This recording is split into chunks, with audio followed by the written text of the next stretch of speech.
For many, the images of famine coming out of the Horn of Africa are disturbing. For Linda Bear, those images trigger memories. Seeing a 7-year-old lie absolutely still in bed and look like a 2-year-old is heartbreaking.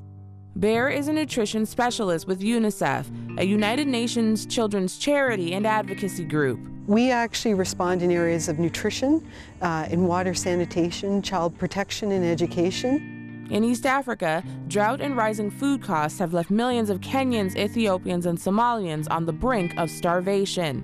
Because these communities are pastoral largely and totally reliant for their livelihoods on their animals, on the milk that their animals produce and the meat from the animals. And when their animals start dying, it starts really affecting how households cope. Huge amounts of the population live in urban hubs. And so those households live on less than $1 a day. And when the cost for food doubles, or what they need to eat and survive doubles, it really affects how they cope. And while the Horn as a whole is facing drought, in July, Somalia became the focus after the UN declared famine in southern and central parts of the country. And that's why thousands are walking from Somalia to the Dadaab refugee camp in northeastern Kenya, where Bear has been working. Dadaab is along the border of Somalia, just probably about 80 kilometers in from that border inside Kenya. It's in a very arid area, so it's desert. You fly into Dadaab and it's clusters of camps that have been set up to respond to the refugee situation. Originally a refugee camp for people fleeing civil war in Somalia in the 90s, Dadaab, meant to house tens of thousands, now holds close to 400,000 Somali refugees. Particularly since April and May, there's been a stream of people, between 800 and 1,000 people per day arriving at the camps with severe need. So you'll see people having come upwards of 25 days walk and arriving in very desperate situations. But according to Ahmed Hussan, the images coming out of Dadaab don't paint the whole picture. He's the national president of the Canadian Somali Congress, an advocacy group for Canadians of Somali heritage. Everyone was talking about Dadaab.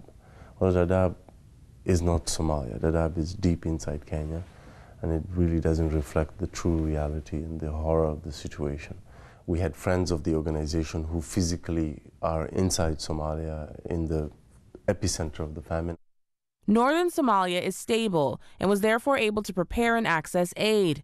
In the south, however, political instability and the terrorist group Al-Shabaab have banned foreign media and kept aid and aid workers from helping the most vulnerable. What Al-Shabaab is doing is they're committing war crimes by preventing not only food aid from coming in, they're preventing people from leaving to try to get food and shelter and medicine. And while political instability plays a role in the crisis, the media focus on lawlessness and terrorism, he says, leaves many stories of hope in Somalia untold. Somalis are not genetically predisposed to anarchy and violence. There are regions in Somalia where there is peace, good governance, and prosperity.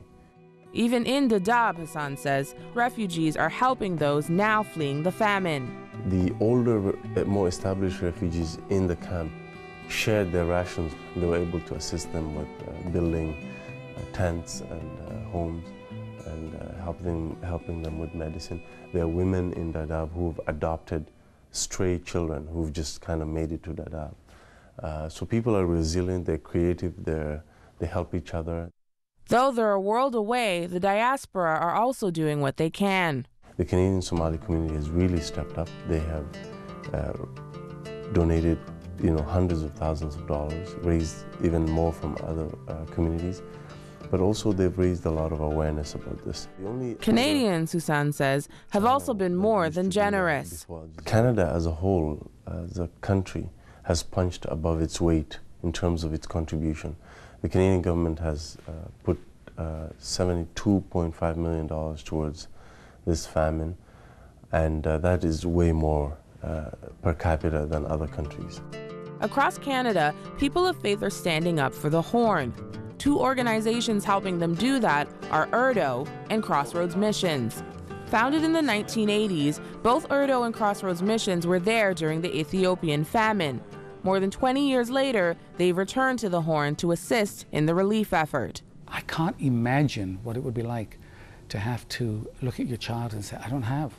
We have to go somewhere, we have to walk somewhere. I just can't. We've sold everything we've got and we still don't have enough. And forces that are larger than me and larger than my community and larger than my region have created this environment, and we have to go.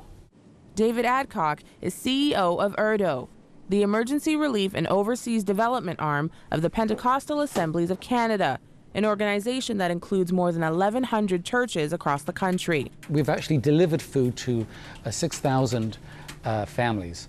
Because our aid is a little under the radar and working through local organizations in communities, our food has already got through. So the maize and the beans and oil and salt and split peas, actually that kind of high protein combination is actually getting right through, and the first month has already been delivered. And so we're excited about that. But it doesn't end there. Even after the media attention has shifted elsewhere, URDO, he says, will be there for the long haul. So we'll continue to do that and hope to actually invest more. You'll see URDO do more and more. We will continue our response. When somebody's hungry today, we need to feed people today, and we need to do for people. But our next step, very quickly, after doing for people, is to do with people and to engage communities and support them in their own aspirations to build a future for their children.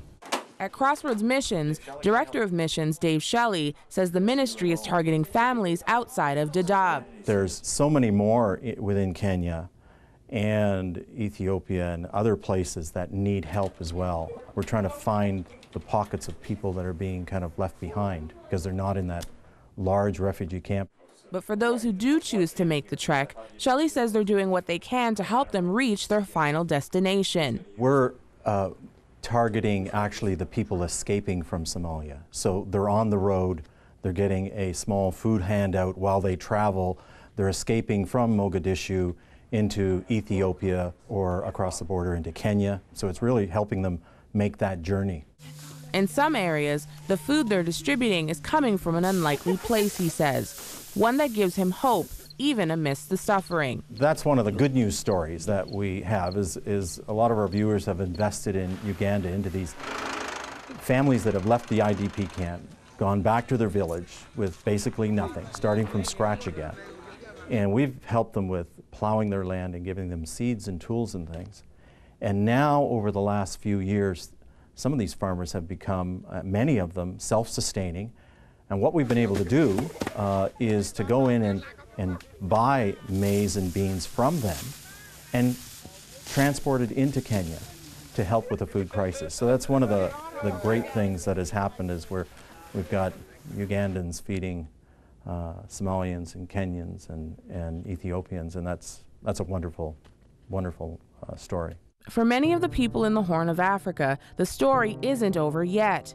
Though the media coverage has started to die down, thousands continue to flood into refugee camps, desperate for food and water. So each person, each organization, each community has a responsibility. I think if each one of us did something, I think it would be okay. I don't buy the argument that, I don't have to do anything because it's hopeless and it's all bad, and it's not good enough to say, well, I don't know where my money is going. Well, you can easily find out. The lives of those children are equal to the lives of our own children here in Canada. Mother Teresa once said, it's something that's kind of stayed with me forever, that we meet Jesus sometimes in his most distressing form. And that's Jesus in Somalia, and Jesus is in northern Kenya, and Jesus is in Ethiopia, and we have an opportunity to respond. I think we should. Until this Friday, September 16th, the Government of Canada has agreed to match every donation given to the drought relief dollar for dollar. To find out how you can help, visit 100huntley.com. In Toronto, Ontario, Bridget, Antwi, 100 Huntley Street.